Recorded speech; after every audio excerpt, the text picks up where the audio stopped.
Hello everyone and welcome back to my analysis of PT Silent Hills. My name is Loveless and tonight we're going to be looking at the story of PT, and this one's going to be a bit weird to try and unpack, so I'll definitely try my best to discuss it as cohesively as possible, but that may prove difficult at times, so I apologize if this is one of the rougher sections of the series. This section is going to be more of an interpretive piece than a review because ultimately PT was designed to be interpreted, examined, and discussed above all.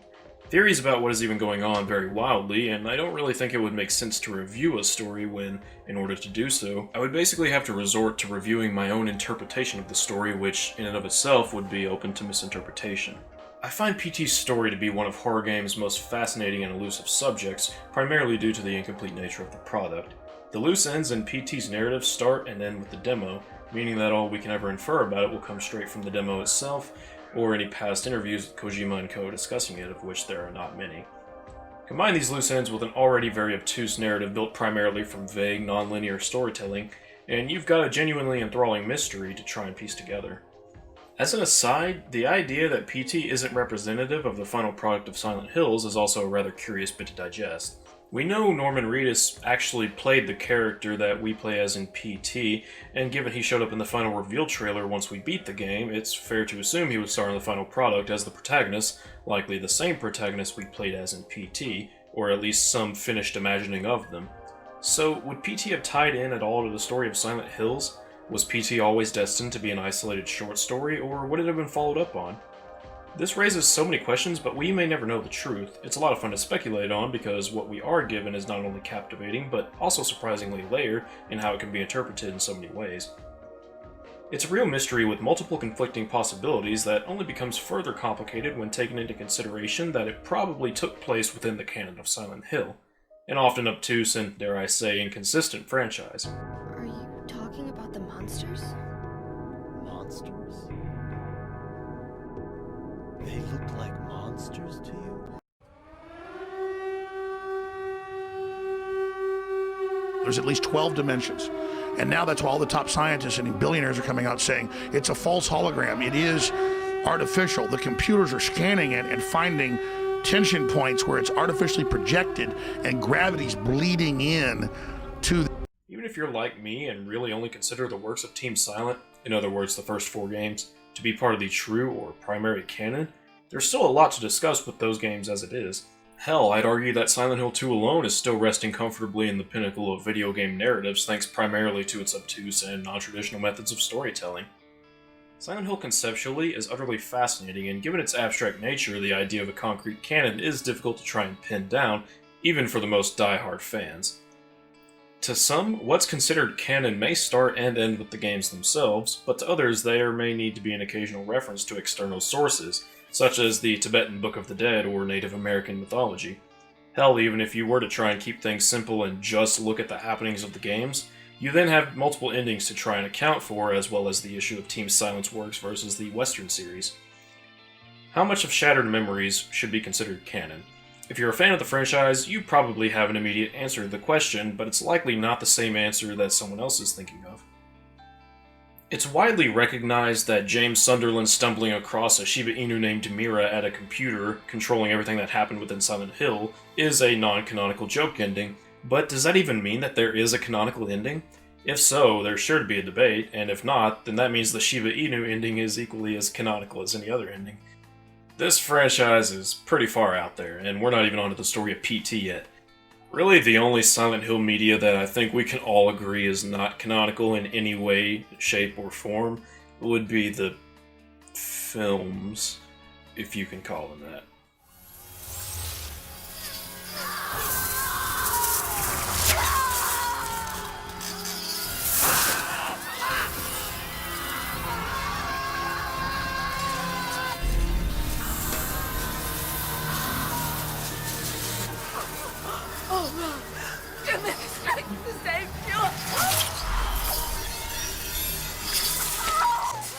Yeah, but your scientists were so preoccupied with whether or not they could that they didn't stop to think if they should.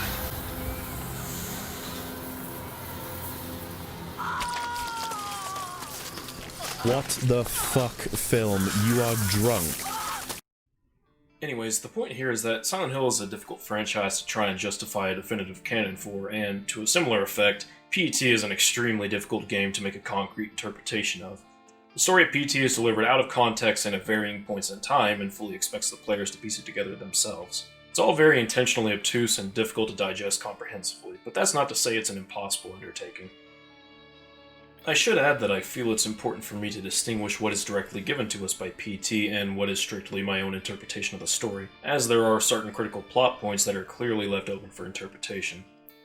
Furthermore, from a metagame perspective, we simply don't know what Kojima's ultimate goals were with the story, and it's possible he may someday release a statement completely invalidating everything I theorize about. For all we know, the story was never even meant to be followed up on, and Kojima deliberately left it open-ended so that people like me would give it way more attention than it otherwise would have gotten. As it stands, I legitimately have no way of knowing whether or not PT will ever be followed up on by those who worked on it. I am sure, however, that Konami will do their absolute best to try and bastardize it. This has been a particularly difficult aspect of the game to approach for me, as the story is told more so in hints, context clues, and by piecing together various moments of the game rather than just providing us with a straightforward narrative. I'm going to start off by giving you my overall interpretation of the story, with on-screen elaborations for more specific points. That way you as the audience don't potentially feel jarred if I say something that seems rather left field. Then follow up by discussing the various happenings of the game in more depth so you can understand how I came to my ultimate conclusion. I understand this might not be the best structure for an analytical approach, but I will be as concise as possible in my explanations. I also just want to make it clear that I'm not at all trying to lead the evidence towards my preferred conclusion. My initial interpretation of this game's story is so far removed from what I understand now, and just through redrafting this piece of the essay alone, I've discovered a handful of very interesting things within the game even I was originally unaware of that made me rethink certain key plot points entirely. With a game like PT, there are a number of legitimate possible interpretations, and I strongly encourage you all to give your own 2 cents as well.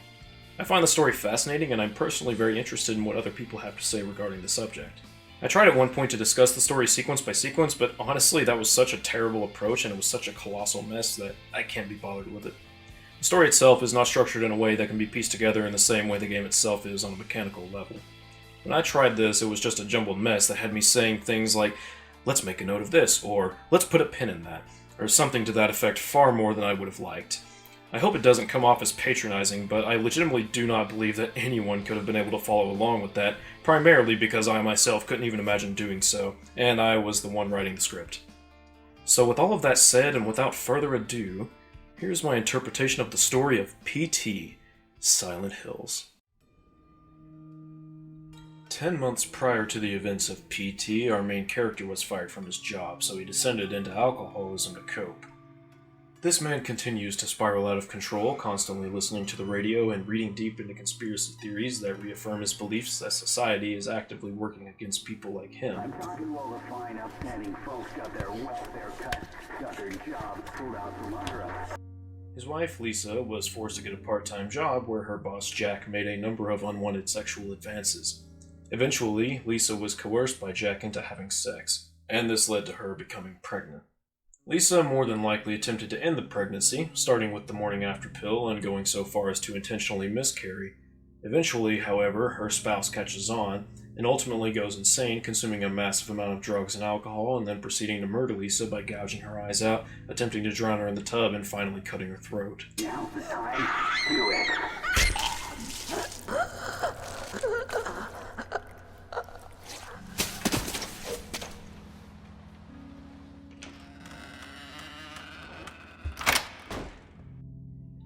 After realizing what he's done, our protagonist makes his way to the garage where he attempts to hang himself with a garden hose. Eventually, he reawakens to find himself trapped in the maddening depths of Silent Hill, manifesting in his home. Here, he is tormented by the vengeful Onryo, a Japanese spirit of vengeance similar to what you would find in Ju-On, The Grudge, The Ring, of Lisa, who is more than likely suffering here as well. Eventually, after facing his past, the man progresses through to Silent Hill, never to be seen again. So that's my interpretation. Obviously, there's quite a bit to unpack here. The root of PT's story is its characters, and at the core of it all, I find, is Lisa. Much like Silent Hill 2's Mary, Lisa acts as the primary point to move the story forward from, filling the role of an antagonist of sorts as well as being the catalyst for several key events, the most significant being her murder at the hands of her partner. The first possible introduction we have to Lisa's character comes with the torn picture of her on the wall. Even before we're able to start finding its pieces, we can read what's written on it. My voice, do you hear it? The sign, can you read it? I'll wait forever if you'll just come to me. As we find the missing pieces of the picture later on, we are given a number of bizarre messages that eventually piece together, much like the picture, to form a complete piece of writing. I whispered your name, but the wind of the night took your voice away. I didn't move anymore during the waiting. Then his fingers slipped on my hand. It was a cold hand. Body was trembling, never moving a step. His hand in mine. I waited for it to pass. And through the mist of fading consciousness, I believe, I heard a phone. And finally, we have the reverse audio clips, only one of which I can actually find a reliable trigger for. When put together, these clips very closely resemble what is said with each piece of the picture frame. I walked till I stood one pace before Jack. We share an instant of private darkness. The moment our hands overlap, heart pounding. His touch, cold like marble. So much that he was trembling. I whispered his name, and the night took the sound of his voice away. Tanto que todo él temblaba, su toque, frío como el mármol, et la nuit a emporté le son de sa voix. J'ai chuchoté son nom. We share an instant of private darkness. In the moment our hands overlap, heart pounding, I walked till I stood one pace before Jack. So clearly these messages all tie together into something resembling that of a story. But what does it all mean? To me, all of these messages depict a scene, one particular moment in time that is absolutely critical to the story of PT. A lot of these messages seem to be very sensual, almost romantic. An instant of private darkness, hands overlapping, hearts pounding, standing one pace before Jack, whispering his name, and a specific reference to the night all seem indicative of an intensely sexual encounter. You'd be forgiven if you assumed that this was referring to an experience between Lisa and the main character, perhaps even on their wedding night, given how much their marriage is referenced in photos and how deeply personal this scene being depicted appears to be. But there are specific lines that have caused me to rethink this hypothesis. Why would Lisa in these messages reference her husband's touch as cold like marble? It seems very odd to talk about your life partner, especially if it was a reference to the consummation of their marriage in that way, wouldn't you say? Now sure, perhaps she was just remembering the moment as vividly as possible, and for whatever reason, he just had a really cold touch. I'm willing to grant that, so for now let's just put a pin in this. Why then would Lisa be never moving a step, and why would she have waited for it to pass? If it was an intensely romantic encounter, wouldn't she instead be moving with him, existing in a state of bliss and never wanting it to end? The kind of language used here is indicative of someone who is in an extremely uncomfortable, perhaps even dreadful situation that they want no part of. It implies a certain nervousness that more closely resembles dread and discomfort than sensuality and passion. This is not romantic language by any stretch, and thus I don't think it could be referring to an experience she had with the main character, or at least no experience that we can find or even infer from what is conveyed to us in-game. However, if we consider the possibility of her having had an intimate encounter with someone else, there seems to be an immediately possible candidate. Remember what the child told us about a certain she at the end of the red hallway segment? The manager liked how she looked in a skirt. Not only do we know Lisa was carrying a child at some point, as visually indicated by her swollen stomach, but we also know that the pregnancy itself led to some sort of violence, as indicated by the blood on that area of her dress, as well as the child's constant torment, being left in the sink, as well as shrieking in terror as it swings in the fridge later on in the game. As for what type of violence the child incurred, there are a few context clues. It is of course possible that the main character ultimately killed it, along with Lisa, that would be a given. However, I could argue, and I will argue, that Lisa herself was at least in some way against the idea of having the child, and wanted to terminate the pregnancy herself. Firstly, we never see Lisa acting protectively towards the child in-game, something I immediately found curious my first time playing it years ago. I actually remember, following the sequence where you're locked in the bathroom, thinking that if I approached the child again, it would surely trigger an attack from Lisa. This turned out to be untrue, of course, and to say I was vexed would be an understatement. Sure, she closes the door on us the first time we attempt to look in the bathroom where we heard the child from, but there are a vast number of possible explanations for why she would be doing this. On a purely mechanical level, it's just a good jump scare. Honestly, I just think she was trying to screw with us, as that's pretty much her MO for the entire demo. There's really just no indication as to what she's doing in there otherwise. If we approach the child at any other point in the game, she makes no active attempt to prevent us from getting to him. Sure, she'll screw with us using the mirror, or even appear in the bathroom to possess us, but in no way are we actually punished for approaching the child aside from her usual shenanigans. All of this indicates to me that she only sees the child as a means of screwing with the main character. Now, why do you think that is? Why does it seem as though she doesn't care at all for the child's well-being? Why would she, if she did, attempt to terminate her pregnancy? I think the answer is rather apparent once all of this has been pieced together. I should quickly note that in regards to the ghost of Lisa, there are a few possibilities regarding her behavior in relation to the child, which I will be covering in more depth in the actual Lisa section of the essay. However, the question of how she felt about the child, even when she was still alive, bears a great deal of weight within the context of the story. It's important not to disregard how she probably felt about having an unplanned child, especially given her financial struggles as well as her spouse who was spiraling out of control. On top of that, it's quite possible her spouse was not the father, which would further complicate matters for her. I believe the instant of private darkness Lisa shared was not with the main character, but with her boss, Jack. Given how uncomfortable she appears in the messages depicting this scene, it's clear that this encounter was not something she expressly consented to. Not long after this, Lisa realized she was pregnant, and eventually, so too did her husband. Unfortunately for Lisa, regardless of the circumstance of its conception, our main character did not believe the child to be his. To quickly double down on this theory, there are also some external sources that might have hinted towards the story of Silent Hills being something that would have been much more unsettling than we would have expected. In an interview with The Hollywood Reporter, Norman Reedus mentions that he was actually happy when Silent Hills didn't get made, referencing Death Stranding as way better and a completely different thing. Death Stranding, despite how brooding and atmospheric it can be, is a near-unendingly positive experience that celebrates humanity and cooperation, love, art, etc. So I ask, what would be completely different from that, thematically and tonally? Perhaps an exploration into just how far the human mind can descend? An unapologetic look at how repulsive humanity can be, perhaps? A game that fully confronts the real horrors that humans are capable of? That sounds a lot like what we were potentially looking at with Silent Hills. Further adding to this is a comment straight from Kojima during an interview at Gamescom 2014, where he expressly stated, "There's a limit of how scary you can make a game, but in this case we're totally ignoring that, and you know what? If you don't want to keep playing through the game, so be it. We don't care. That's the game we are aiming for." But one thing that you have to keep in mind is that if a game is too scary, people just won't play it. で、映画とかそのアトラクション、レールに乗り物に乗っていくやつは目をつぶってても出口に出るんですけど、ウォークスルーのゲームっていうのをやめてしまうんで、あんまり怖いゲームなかったと思いますけど、僕らはそれをやろうとしてるんで、途中でやめてくれて結構ですと。怖くてできなくてもいいんですけど、もうそれが人生で一番怖いような、うんこを漏らすような、うんこを漏らしてしまったようなゲームっていうのを目指してますんで、そこは怖がりの人はちょっとできないかもしれませんけど、そこは期待してもらっていいところですね。So the one thing in movies or in attractions, it's about to start pressing the play button or just getting in the ride, and if it gets too scary, just keep your eyes shut and somehow it'll be over. But if it's a game, people will just stop, and won't keep on playing. So that's why there's a limit of how scary you can make a game.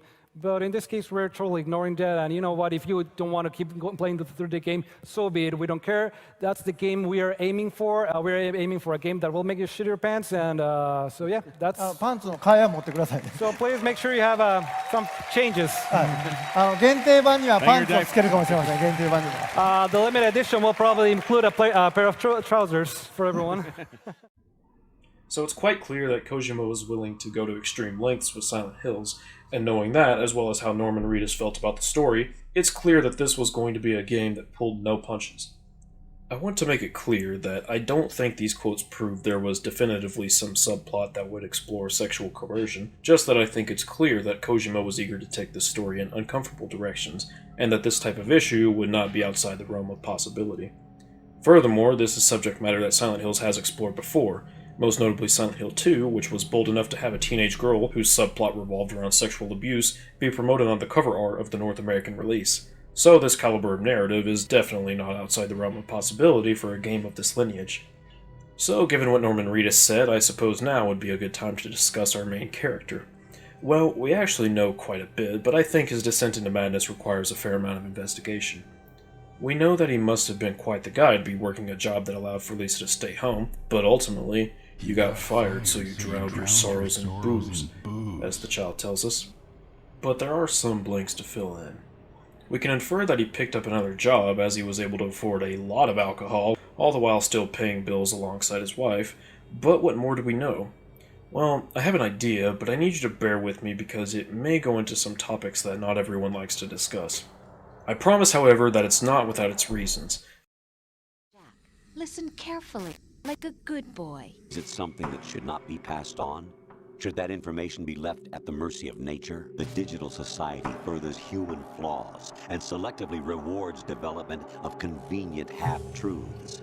Just look at the strange juxtapositions of morality around you. The untested truths, spun by different interests, continue to churn and accumulate in the sandbox of political correctness and value systems. Everyone withdraws into their own small gated community, afraid of a larger forum. They stay inside their little ponds, leaking whatever truth suits them into the growing cesspool of society at large. The different cardinal truths neither clash nor mesh. No one is invalidated, but nobody is right. I suppose now is as good a time as ever to make it clear where I stand on the topic of approaching politics and artistic analysis. This is an unfortunately bitter pill for many people to swallow, given the current global climate regarding politics and various non-political subjects and debates that politicians have somehow managed to encroach upon in recent decades. There is nothing inherently wrong with discussing politics when discussing art. Frankly, there are some pieces of art that would be impossible to discuss in as much depth as they deserve without taking politics into consideration. For instance, how is one to discuss Assassin's Creed all the while completely avoiding the negative effects religion has on society when governments rely on religious aristocracy versus the needs and ambitions of its people? How is one to discuss the complex worlds of Fallout or even the Outer Worlds without inevitably tackling the issues of democracy and capitalism? Or what about films such as The Last Jedi or Captain Marvel, which make it blatantly clear what side of the political spectrum they're trying to appeal to? I bring up multiple pieces of art that take a variety of approaches that range in both quality and presentation because I feel it's important to acknowledge both the strengths and weaknesses of each end of the spectrum in each and every work that I review, and I simply refuse to shy away from the facts as they appear to be presented from the artists behind these games and films just because some people feel uncomfortable with the subject matter.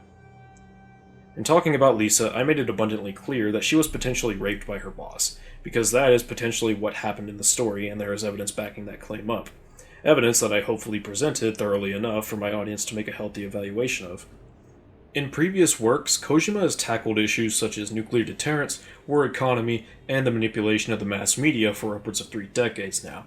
So if you're interested in a discussion about a work of his, but also want the discussion to shy away from subjects that are inherently political, then I'm sorry, but his games do bring up these issues and I have no control over that.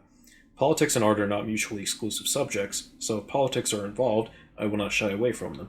However, what I want to make clear is that I will not be quote-unquote taking sides, and that whatever politics I discuss within any piece of art will be derived solely from that which I am covering, and perhaps its relation to what occurs in the real world. For instance, in PT, the very first radio broadcast we hear references a congressional debate over gun control. As the congressional debate over gun control flares up yet again, we regret to report the murder of a wife and her 2 children by their husband and father. The father purchased the rifle used in the crime at his local gun store 2 days earlier. This brutal killing took place while the family was gathered at home on a Sunday afternoon. The day of the crime, the father went to the trunk of his car, retrieved the rifle, and shot his wife as she was cleaning up the kitchen after lunch. When his 10-year-old son came to investigate the commotion, the father shot him too. His 6-year-old daughter had the good sense to hide in the bathroom, but reports suggest he lured her out by telling her it was just a game. The girl was found shot once in the chest from point-blank range. The mother, who he shot in the stomach, was pregnant at the time. Police arriving on scene after neighbors called 911 found the father in his car listening to the radio. Several days before the murders, neighbors say they heard the father repeating a sequence of numbers in a loud voice. They said it was like he was chanting some strange spell. There was another family shot to death in the same state last month, and in December last year, a man used a rifle and meat cleaver to murder his entire family. In each case, the perpetrators were fathers. State police say this string of domestic homicides appears unrelated, though it could be part of a larger trend such as employment, child care, and other social issues facing the average family.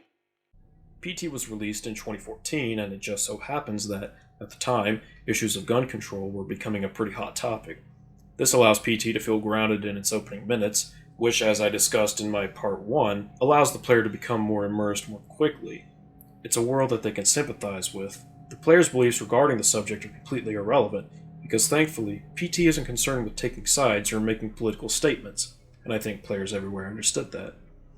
I believe my audience, whether it be 2 subscribers or 2,000 subscribers, is able to manage my discussing the various political subjects that relate to PT and whatever else I may cover in the future.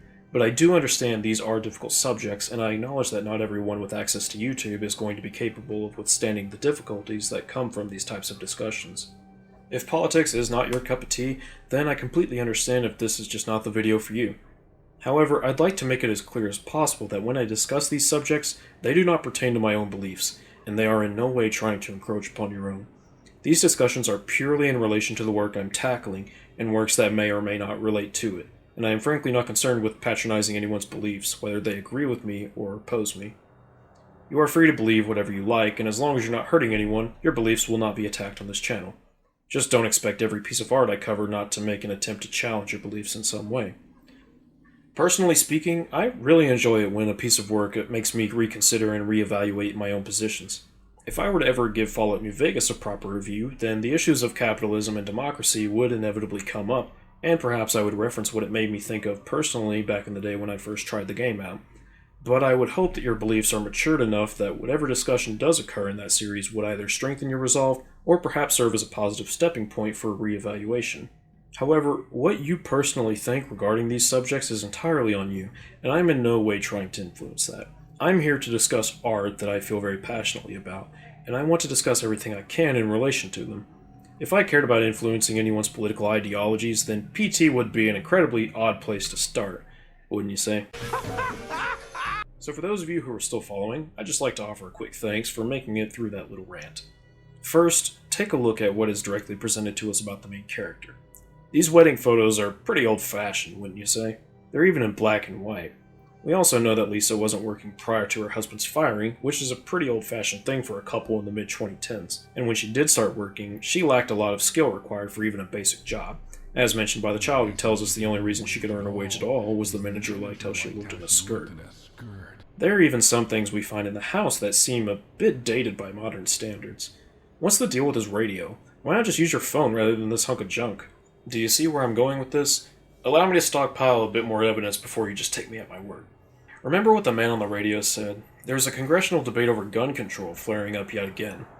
Not only that, but in this particular state, there is a trend of domestic homicides, all of which seem to involve a rifle. Not just a handgun, a rifle.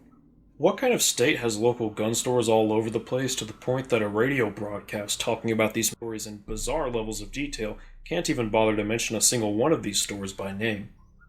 Also, can I just mention how interesting I think it is that Norman Reedus' character is wearing a jacket? His breath is clearly visible in the reveal trailer, but the weather itself is only a bit foggy and dreary. It's not freezing cold from what we can tell, nor is it snowing. PT itself dropped in August, so given all of these details, I think it's fair to assume it's set rather late in the year, probably between August and October, somewhere in central United States. The outside area we see in the reveal trailer, and in the investigation from Lance McDonald, seems to be more of a town than a city. Note the lack of particularly tall buildings, and, most of all, complete silence. I'm sure after hearing this, at least one of you is thinking, well, of course it's silent Hill. And to that I'll just say, well, pretty much every Silent Hill game occurs in a more rural setting, so thank you for proving my point. But seriously, name a city in the US where you can, at any point, see not even a soul, hear not even a peep, out in the middle of a fairly large intersection. I'm sure there is an answer to this somewhere out there, but for the life of me, I can't think of one myself. I imagine you figured out where I'm going with all of this. To put it bluntly, I think Norman Reedus' character had very traditional worldviews given the environment he more than likely spent his life in, and the life he shared with Lisa was something he felt very responsible for maintaining. When the man was fired from his job, he was left in a very compromised position, needing his wife to work so they could remain afloat. With his worldviews being challenged to an extent he simply was not prepared to handle, the man was left feeling utterly defeated. So what did he do? He turned to alcoholism and began indulging far too much in his radio, eventually growing to favor a station by a guy who clearly had very strange and far-leaning views, as made evident by the various broadcasts depicting the man as insensitive, police arriving on scene after neighbors called 911. Deranged. Our society is rotten to the core. And implying he may have even incited violence on more than one occasion. You know what to do. Now's the time. Do it. The Swedish radio broadcast also references society being under control and mentions the War of the Worlds radio drama from decades past.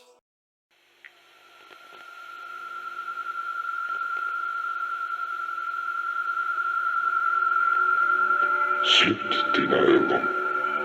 Låt dina öron lyssna till radio. Hör du min röst? Kan du höra din egen själs skrik? Låt oss välja. Min röst som förtäljer framtiden eller dina plågade rop. Nå, vad väljer du? Du kan välja. Ditt liv. Din framtid. Klok som du är, så kanske du redan upptäckte. Ja, radiodramat från 75 år sedan var sanning. De är här på vår jord. Och de övervakar och ser allt. Lita ej på myndigheterna. Lita ej på polisen. De är redan kontrollerade av dem. Så har det varit i 75 år nu. Endast vår mästare kan hålla honom. Du har en rätt. En rätt att bli en av oss. Så välkommen till vår värld. Mycket snart öppnas portarna till en ny dimension. 204863. 204863.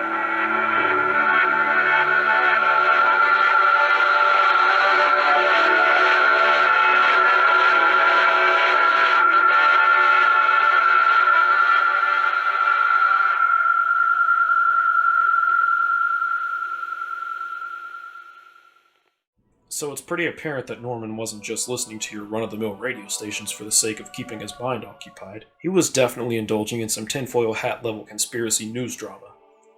In his mentally fragile state, between the emotional devastation he was already unequipped to handle, and if I could guess, more than likely trying to repress, and his frequent heavy drinking, the musings of the madman on the radio would have definitely had direct effects on his psyche. His mental state only continued to spiral until, well, you know the rest.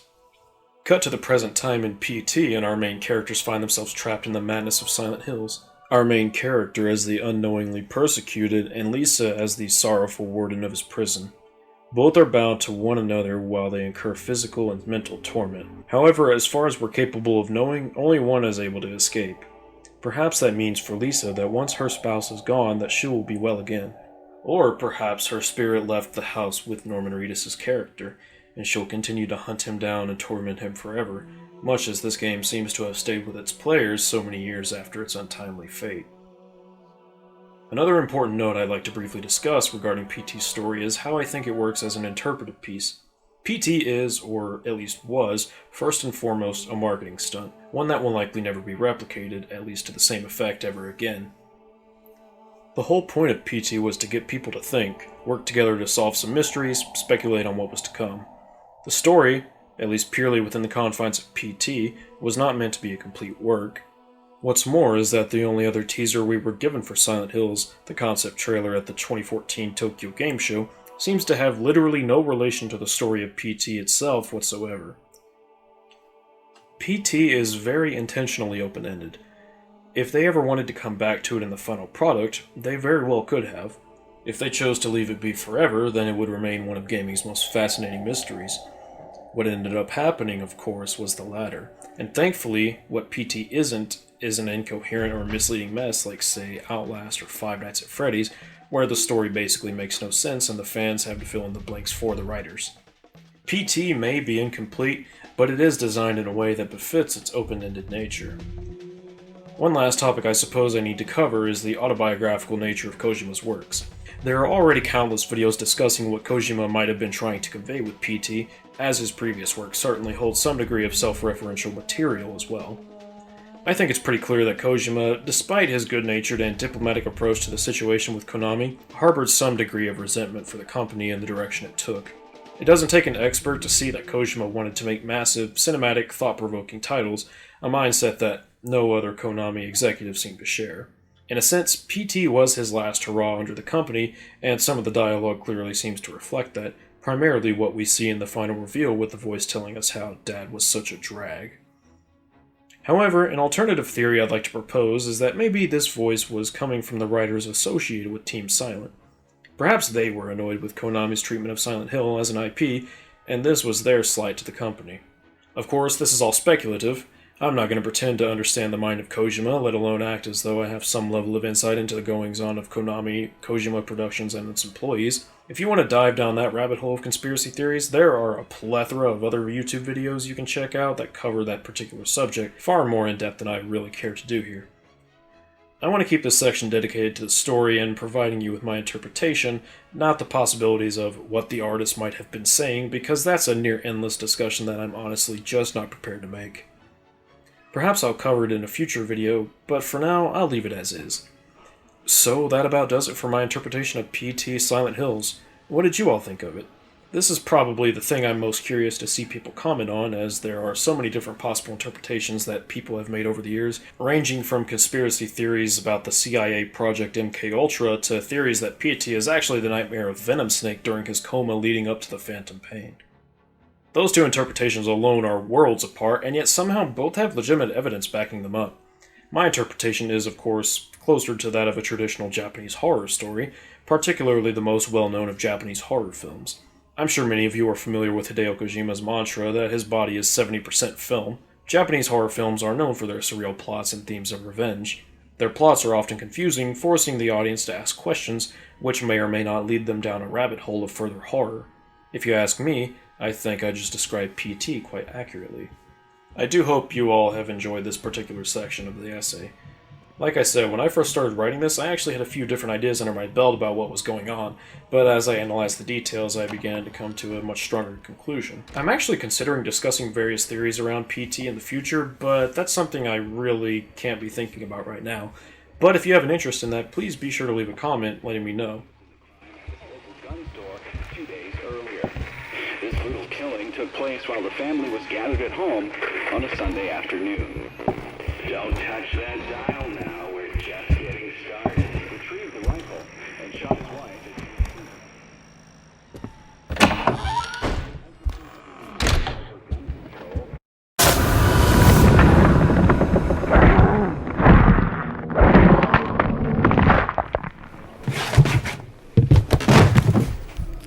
My name is Loveless, and that was the story of PT, Silent Hills.